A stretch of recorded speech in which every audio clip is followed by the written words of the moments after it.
오늘 본문은 사도 바울이 로마에서 당시 온 세상의 중심에서 복음을 전하는 그러한 사명의 길을 이제 하나님께서 허락하셔서 인도하는 여정 중에 일어났던 그 과정의 일들 하나를 우리가 또 보게 됩니다. 사명을 따라 사는 자는 반드시 하나님 길을 여실 줄 믿습니다. 우리는 바울의 이 로마로의 사명, 로마에서 복음을 전하는 이 사명의 길을 하나님 어떻게 여시는가 하는 것을 바울의 예루살렘 입성에서부터 오늘 이 본문에 이르기까지 함께 보면서 정말 모든 일들의 구비마다 하나님의 역사에 대하여 감탄하게 되고 놀라움과 경이로움을 금치 못하게 됩니다.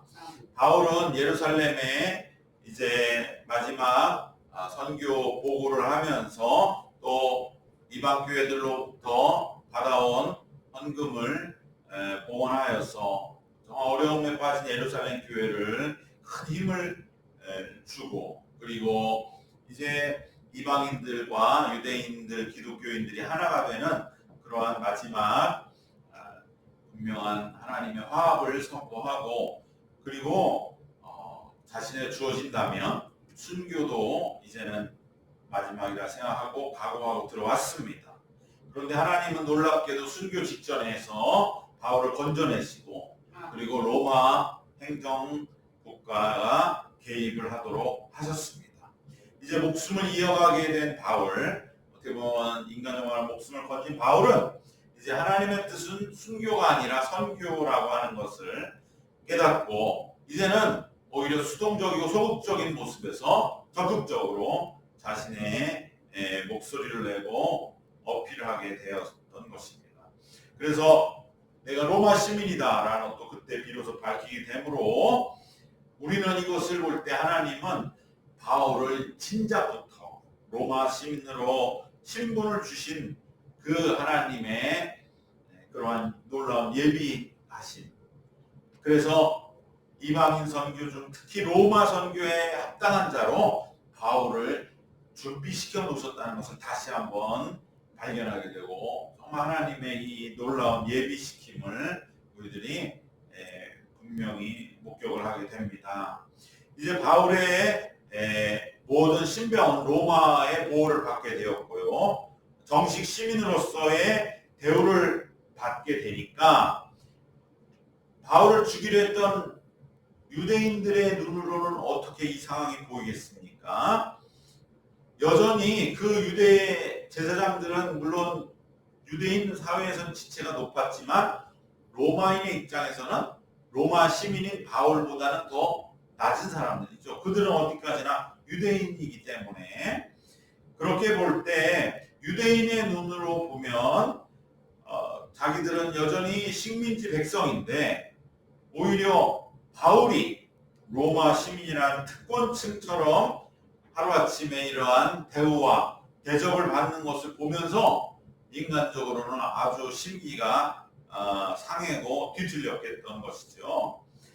자기들이 볼 때 바울은 죽어마땅한 일개 유대인의 철떡구러기 같은 사람인데, 오히려 자신들이 가서 눈치 보고 굽실굽실하던 로마 사람들에게 그러한 바울이 오히려 역전이 돼서 대접을 받고 있으니 그 사람들은 얼마나 속으로 열불나고 고통스러워 했겠습니까? 이제 바울이 로마의 그 보호를 받으면서 어쨌든 이 로마의 이 행정 당국에서는 이러한 소요 사태에 대해서 조사를 일단 해봐야 되겠다. 무슨 일 때문인가? 그래서 정식으로 조사하는 자리를 마련해서 바울 측과 유대인 측이 함께 한 자리에 모여서 이제 서로 주고받게 했던 장면을 우리가 전 시간에 살펴보았죠. 그런데 그곳에서도 바로 예상과 달리 유대인들은 완전히 처절하게 패배하고 말았습니다. 바로 그 유대인과 바울의 또 또 로마의 그러한 삼자의 모임, 조사의 자리에서 바울에게 그 지혜를 주시고 그렇게 그 자리를 이끌어갈 수 있도록 하신 분은 바로 성령이었다. 우리가 지난 시간에 살펴본. 그래서 놀랍게도 로마는 오히려 이제 바울 쪽으로 점점 마음이 기울게 되죠. 얘기를 들어보니까 유대인들이 원래는 주도권을 쥐고 있었고 바울은 그저 자신들은 뭐 죽어 마땅한 사람인가 보다. 유대인들이 저렇게 여러 사람이 들고 일어나서 바울을 죽이려고 한다면 유대인들 당신들의 자치법에 따라서 처리하시오. 이렇게 단순하게 생각하고 있었는데 이야기를 들어보니 이제 정말 서로 간에 동등한 발언권을 주고 이야기를 기울여 들어봤더니 오히려 유대인들이 엉망이고 어거지를 쓰는 것이고 바울이야말로 한 번쯤 귀 기울여 들어볼 만한 그러한 주장을 하고 있더라는 것이 오늘 어디에 나타나냐면 우리가 읽은 본문에 바로 뒤에 나옵니다마는 천부장이 바울을 이제 호송해서 그래서 470명이나 되는 호위병을 붙여서 천부장 위에는 총독이 있죠. 그 지역의 로마 총독인 벨릭스에게로 보내는 편지 속에서 그러한 공문 보고서 속에서 그 내용은 명확하게 오히려 더 표현이 되고 있습니다. 바로 이러한 천부장이 마련한 그러한 바울 측과 유대인 측이 모여서 서로 주고받은 그러한 자리에서도 유대인 쪽은 완전히 처절하게 바울에게 패하고 특별히 지난 시간에 어떤 일이 일어났습니까? 사두개와 바리새파가 서로 자중질환이 일어난 거죠. 그러니까 바울을 고소하러 왔던 바울을 정죄하러 왔던 유대인들 그 안에서 바울이 내가 우리 바리새인이 주장하는 그러한 성령 때문에 부활 때문에 이 핍박을 받는 것이요. 그 질문을 폭탄처럼 던지니까 유대인들이 그 안에서 자중질환이 일어나서 오히려 바리새 측의 사람이 이 사람이 아무 죄도 없다. 이 사람이 지금 하는 말이 성령이 시키는 말이면 어떡할래? 이렇게 주장을 함으로써 오히려 바울을 공격하려던 유대인 측의 바리새파의 한 사람으로 인해서 바울이 죄가 없다는 것만을 만천하에 선언하는 어처구니 없는 결과를 유대인들은 이제 갖게 되었으니 한 번 더 얼마나 유대인들은 정말 속으로 다 끝나고 나서 분개하며 정말 독이 바싹 올랐겠습니까? 이제 정상적인 방법으로는 바울을 제거할 수 없겠구나 라고 그렇게 괴로워하던 차에 오히려 이때의 회개의 기회로 이것을 삼아야 되는데 이들은 한번 죄에 발을 들여놓은 이상 더 그러한 인간적인 멸망의 길을 서슴없이 가게 됨으로 인해서 오늘 이제 본문에서는 또 다른 음모와 계략과 심지어 폭력을 써서 바울을 어떻게 해서든지 죽이려는 계획을 세우는 것이 오늘 우리가 읽은 앞부분에 나왔던 바로 이 유대인들의 바울에 대한 암살 음모였던 것입니다. 그것은 바로 당시에 그 유대인 지역의 배경을 살펴보면 이러한 방식으로 사람을 정신없을 때 매복했다가 나타나서 칼로 찔러 죽이는, 이제 돌을 던져 죽이는 게 아니라 이때는 정말 소리 소문 없이 슬쩍 다가가서 칼로 찔러 죽이는 그러한 계획을 많이 사용했던 사람들은 다름 아닌 당시에 있었던 유대인 종파 중에 하나였던 열심당의 당원들이었다는 거예요. 그래서 그 열심당 당원들이 이제 대제사장들 바리새 사두개와 한편이 돼서 바울을 우리가 처단하는 일을 하겠다, 이렇게 나서게 되는 것입니다. 뭔가 혼란을 일으키고 소요를 일으켜서 그러한 가운데 바울에게 소리 소문 없이 매복하고 접근해서 바울을 일거에 처단하는 그러한 방식을 사용하는 것은 당시의 열심당의 전형적인 그러한 방법이었다는 것이죠. 그래서 그들을 단검의 사람들이다 이렇게 불렀다는 것입니다.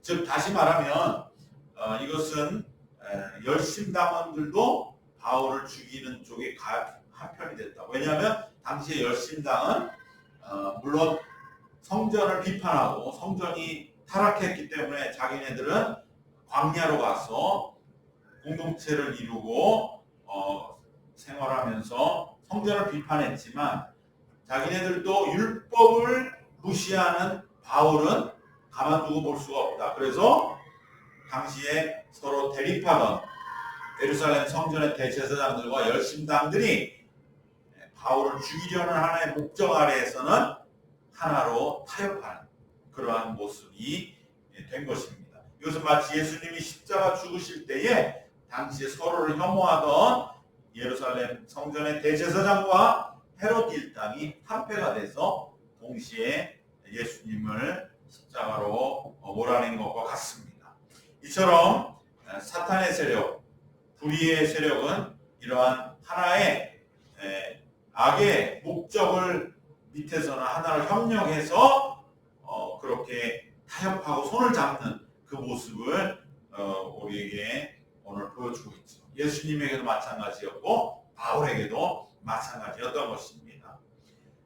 악의 세력들, 사탄의 세력은 원래 서로 타협을 잘 못하는데 그래서 늘 고립되고 혼자 이렇게 서로 때를 이루는데 하나의 목적, 즉 바로 하나님의 역사를 회방하려는 목적 안에서 서로 이렇게 타협을 하는 것입니다. 이처럼 사탄의 세력은 불의 아래에서 하나로 협력해서 어떻게 해서든지 복음의 전파를 방해하고 공격할 뿐 아니라 죽음에까지 밀어내려고 하는 것을 우리는 기억하면서 오늘 우리가 복음을 전하며 하나님의 역사를 위해서 살아가는 그러한 삶에 있어서도 이것을 그저 내 삶의 하나의 부분이 아니라 내가 목숨을 걸어야 하는 그러한 나의 모든 그 힘과 열심을 다해야 하는 일로 여겨야 할 줄로 믿습니다. 오늘날 같이 영적으로 정말 무뎌지는 시대에 깨어있는 자로서 하나님의 복음을 전한다는 것은 우리의 모든 그러한 마음과 생명을 요청하는 일이다. 요구하고 있다라는 것을 기억하면서 우리 더욱더 깨어서 하나님 우리가 이러한 위협 속에서 복음을 전하고 있음을 깨어있는 저희들이 되어야 할 줄로 믿습니다. 바로 이러한 죽음의 또 다른 세력들이 이제 정말 기민하게 움직이고 있을 때 그러나 하나님의 보호하심과 하나님의 경륜은 더욱더 확고하고 든든한 줄로 믿습니다. 사탄은 물론 우리의 생명을 노려서 정말 우리 목 밑에까지 칼을 들이대지만 그러나 하나님의 보호하심, 하나님의 인도하심은 사명을 따라 사는 자에게 주시는 하나님의 보호막은 훨씬 더 든든한 것을 오늘 말씀 속에서 우리는 확인하게 되는 줄로 믿습니다. 바로 바울의 외조카였던 바울의 누이의 아들인 익명의 협력자가 그 계획을 듣고 다급히 바울을 찾아가.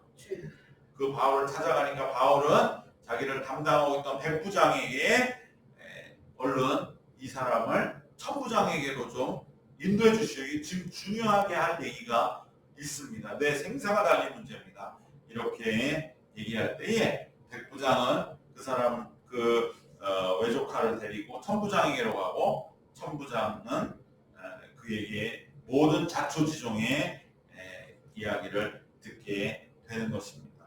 이처럼 하나님의 역사에는 언제나 이 익명의 헌신자들, 협력자들이 있다는 것을 기억해야 할 줄로 믿습니다. 이름 없는 자들의 헌신, 이들을 통해서 아마 어떻게 보면 여기에서 허망하게 사도 바울이 죽어버릴 수도 있는 그것이 뻔한 그러한 상황들이 다시금 하나님의 역사를 이어가게 되는 그러한 중요한 역할을 하고 있는 것을, 이 사람의 이름은 나오지 않지만 하늘나라에서 반드시 하나님은 기억하시고 그를 붙잡아 영광스럽게 하시는 줄로 믿습니다. 비록 이름은 안 나오는 익명의 협력자지만 하나님 반드시 그 사람을 꼭 기억하셔서 하늘나라에서 안아주시는 것을 믿으시기를 바랍니다. 이제 모든 것은 정말 아주 속도감 있게 진행이 됩니다. 그래서 천부장은 바로 지체 없이 그날 밤 제3시, 그러니까 초저녁이 되는 것이죠. 바로 저녁 9시에서 12시, 그러니까 유대인들은 오히려 밤에 하루가 시작되는 것이죠. 너무 더우니까 저녁부터를 하루의 시작으로 보기 때문에 밤에 이제 바울을 가이사랴로, 당시 예루살렘 가이사랴는 한 50km 정도 떨어져 있는 그 길을 전부 출발을 바로 시켜서 가이사랴에 있는 총독에게, 천부장 위에는 총독이 있는데 총독의 로마 총독에게로 보고서와 공문을 첨부해서 바울의 신병을 곧바로 470명이나 되는 대규모의 병력으로 호송하여 보내게 됩니다. 40여 명이 죽이러 온다고 했는데 10배도 넘는 병력들로 철저하게 지켜서, 왜냐하면 그 소식이 또 새나가서 40명이 이쪽으로 바울을 추격해 올지 모르는데 그렇더라도 충분히 막아낼 수 있는 보병 200명과 창병 200명, 기병 70명, 바로 그러한 대규모의 병력으로 이제 안전하게 가이사랴로, 총독이 당시에 주둔하고 다스리고 있던 도시로 보내게 됩니다. 그래서 바울은 이제 로마 총독 앞에서 복음을 전할 공식적인 재판의 기회를 얻게 되는 것입니다. 뿐만 아니라 이 공문의 내용을 가만히 보면 천부장은 지금 두 가지를 말했죠. 자기 자신이 잘했다고 하는 거, 자기는 로마 시민을 잘 이렇게 지켜냈습니다. 유대인들이 그를 너무 죽이려고 하는 것을 잘 막아냈습니다. 또 하나는 이야기를 들어보니 바울이 옳은 것 같습니다. 이 유대인들이 당신 앞에 가라, 한 번 더 그러한 변론의 자리를 마련해달라고 했을 적에 저는 유대인들에게 그러면 나와의 자리는 한 번으로 끝났고 이제 당신들은 로마 총독, 더 높은 곳에 가서 정식 재판의 자리에서 바울을 그렇게 뭔가 정죄하라, 죄가 있다면 그곳에서 따지라, 검사 노릇을 해라 라고 말해주었는데 자기가 볼 때는 특별한 죄가 없습니다.